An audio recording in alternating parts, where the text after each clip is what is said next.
দাদা আমার দিকে একটু তাকান।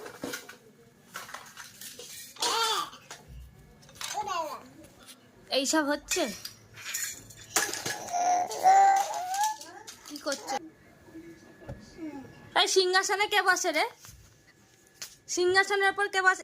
এই সিংহাসনের উপর কে বসে রে? তুমি? তোমার নাম কি? তোমার নাম কি? তোমার নাম বলো, ঠিক করে নাম বলো। বলো। আমার ভালো নাম তো পম্পো না, তাহলে পম্পোটা কেন বলবো? সিংহাসনে বসতে নেই, নাবো। সিংহাসন থেকে নাবো। মুখে কি লাগিয়েছো? সারা মুখে, সারা মুখে ভূত করেছো। ওখানে এক গামলা খেলনা আছে, ওই খেলনাগুলো নিয়ে খেলা যাচ্ছে না। সারা ঘরে ছড়িয়ে ছিটিয়ে রেখে দিয়েছে।